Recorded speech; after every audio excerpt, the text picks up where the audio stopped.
Assalamualaikum warahmatullahi wabarakatuh. Alhamdulillah. Ilahi wa sudi wa ridwan wa barakatuh. Muhammad Rasulullah wa ba'du.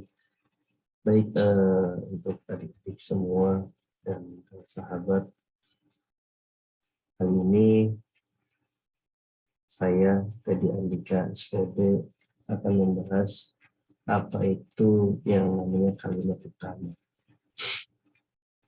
Baik, untuk itu sebelum mulai screen hari ini, kita awali dengan membaca umul kita. Ila hadratin Nabi Muhammad sallallahu alaihi wasallam wa ala alihi wa bariyatu ahli baiti wa liman khallafihi ajma'in kullu sayyidin lillahi lahumul fatihah. A'udzu billahi minasyaitonir rajim. Bismillahirrahmanirrahim.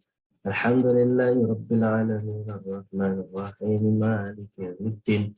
Iyyaka na'budu wa iyyaka nasta'in ihdinas siratal mustaqim siratal ladzina an'amta 'alaihim ghairil maghdubi 'alaihim waladdallin. Baik, adik-adik semua dan rekan sahabat yang saya banggakan, tema kita kali ini adalah kalimat utama. Apa sih kalimat utama itu? Oke, untuk membahas lebih dasarnya lagi, kita akan mengenal yang namanya kalimat. Kalimat itu berarti adalah gabungan daripada kata-kata yang mempunyai makna, arti yang lengkap, sehingga bisa tersusun menjadi satu kalimat. Nah, gabungan kalimat-kalimat ini nanti akan dikumpulkan, disusun menjadi sebuah paragraf. Tapi dalam satu paragraf itu kita harus bisa menentukan apa sih, mana sih kalimat utamanya. Untuk itu, marilah kita simak bersama-sama.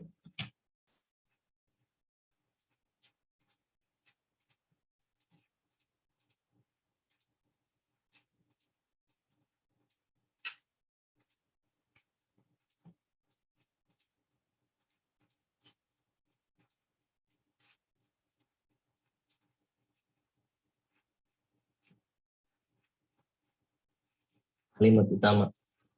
Kalimat utama adalah kalimat yang berisi gagasan utama atau pokok permasalahan yang menjadi dasar satu cerita atau paragraf tersebut.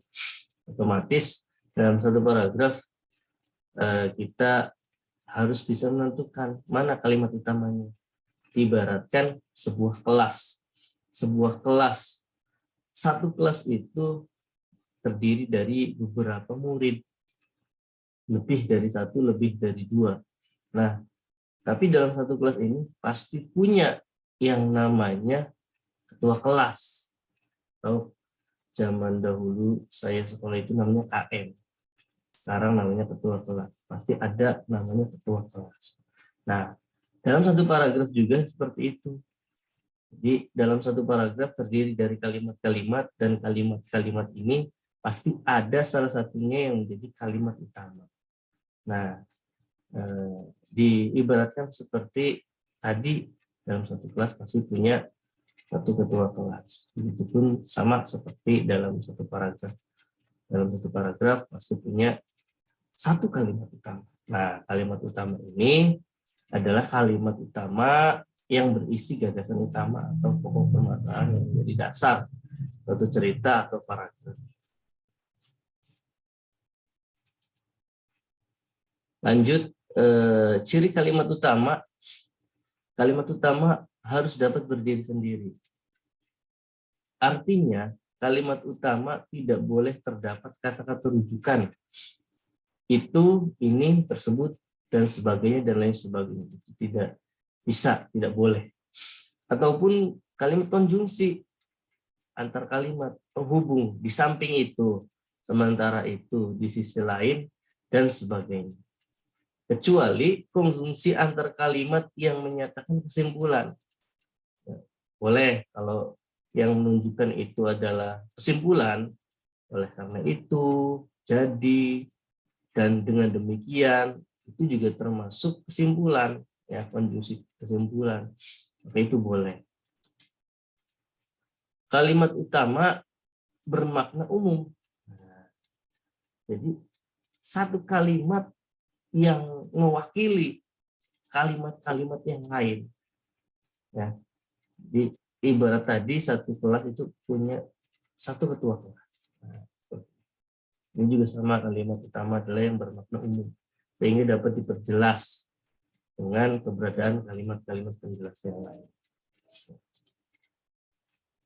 Cara menentukan kalimat utama. Cara menentukan kalimat utama, yang pertama adalah kalimat utama dapat dipastikan berada di awal jika kalimat selanjutnya terdapat kata hal ini, hal tersebut, ini, itu, dan sebagainya. Kata-kata tersebut menegaskan bahwa kalimat sebelumnya adalah acuan terhadap persoalan yang dibahas oleh keseluruhan teks. Terus yang kedua adalah perhatikan apa atau siapa yang dirujuk oleh kalimat-kalimat penjelas. Misalnya kalimat-kalimat penjelas menjelaskan kegiatan merokok, dapat merokok dari aspek ekonomi.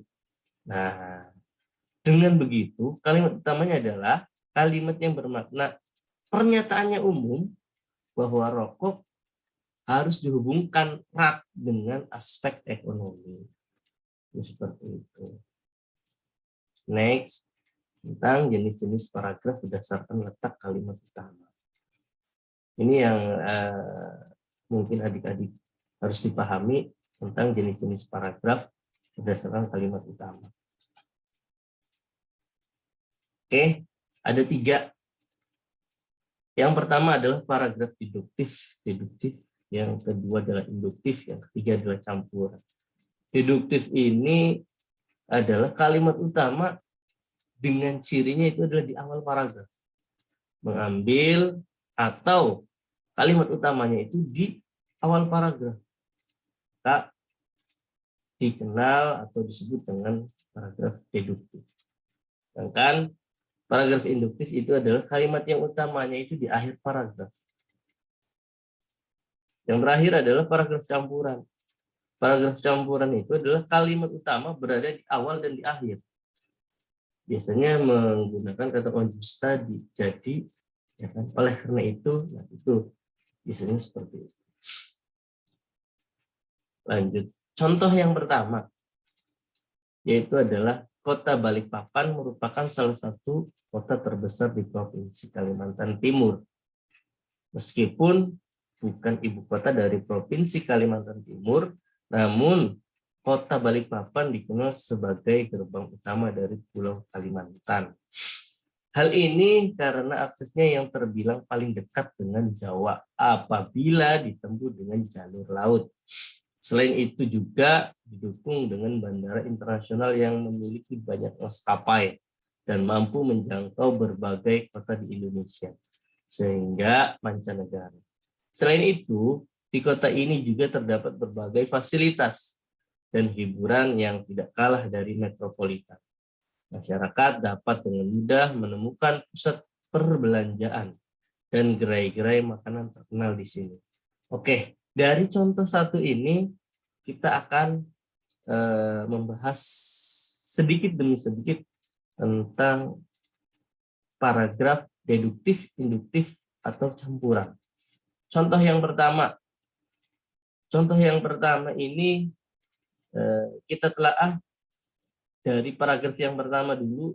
Kota Balikpapan merupakan salah satu kota terbesar di Provinsi Kalimantan Timur. Di akhirnya atau di kalimat akhirnya, masyarakat dapat dengan mudah menemukan pusat perbelanjaan dan gerai-gerai makanan terkenal di sini. Di sini ini masih belum jelas, ya. Jadi besar kemungkinan ini adalah paragrafnya deduktif, paragraf deduktif. Nah, ini dia. Maka contoh satu ini menerangkan bahwa Kota Balikpapan merupakan salah satu kota terbesar di Provinsi Kalimantan Timur. Itu menerangkan bahwasanya paragraf atau kalimat utama, mohon maaf, kalimat utamanya itu adalah di awal paragraf.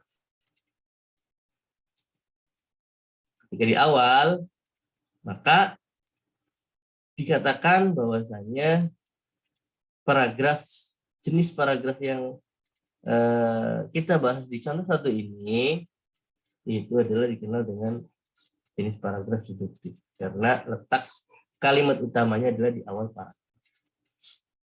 Oke, baik. Dilanjut ya adik-adik, sahabat-sahabat. Contoh yang kedua. Contoh yang kedua, kita akan membahas tentang game online multiplayer handle.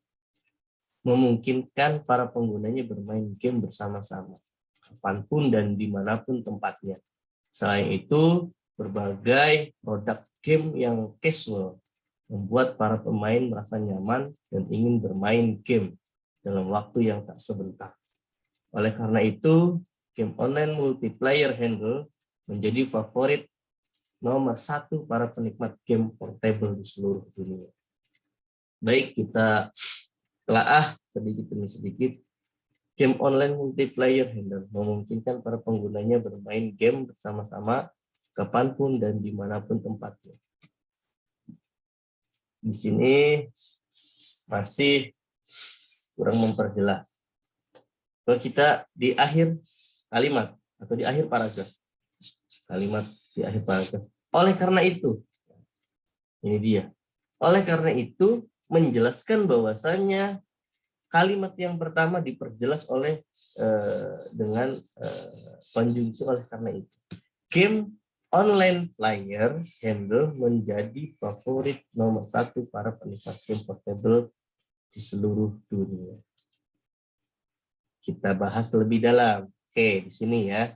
Oleh karena itu, game online multiplayer handle menjadi favorit nomor 1 para penikmat game portable di seluruh dunia.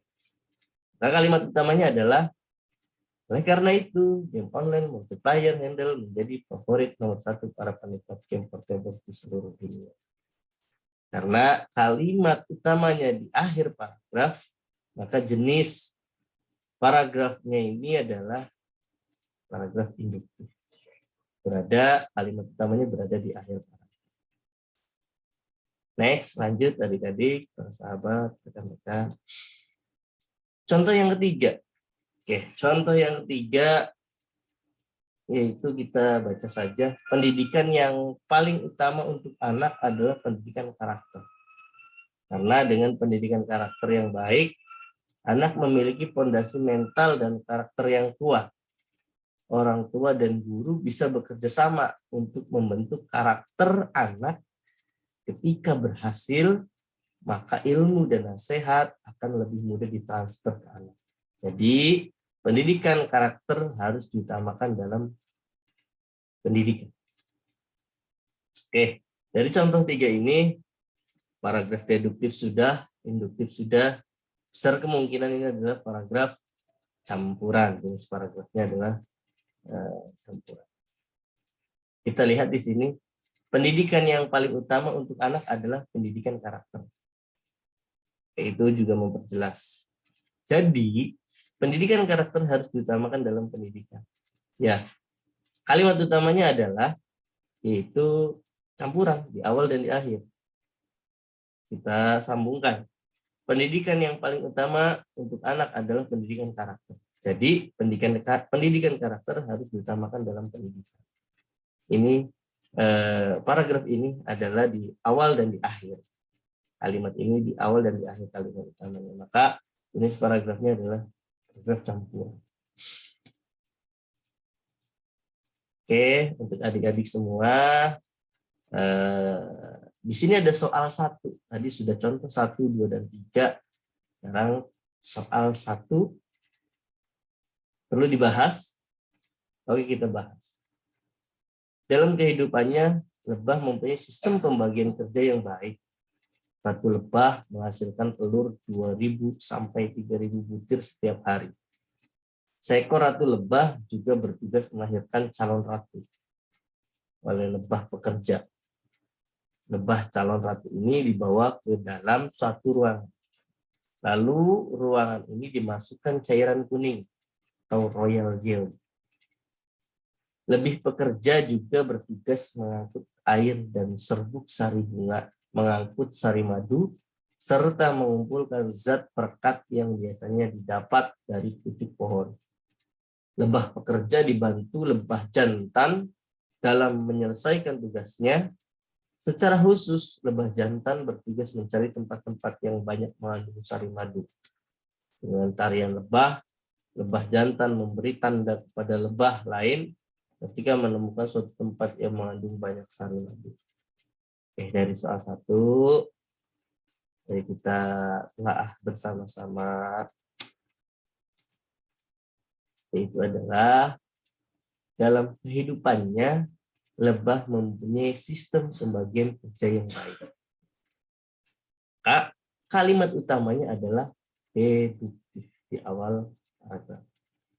Dalam kehidupan lebah mempunyai sistem pembagian kerja yang baik. Soal 1 ini adalah jenis paragrafnya adalah paragraf deduktif. Kalimat utamanya di awal paragraf. Oke, untuk menentukan gagasan utamanya, gagasan utama itu pasti adanya di kalimat utama. Untuk itu, apakah gagasan utamanya? Gagasan utamanya adalah sistem pembagian kerja lebah. Nah, ini dia sistem pembagian kerja lebah yang baik. Nah, di sini poinnya harus digarisbawahi, ada sistem pembagian kerja yang baik. Pembagian kerja siapa? Lebah. Sistem pembagian kerja lebah. Secara otomatis gagasan utama itu terletak pada kalimat utama.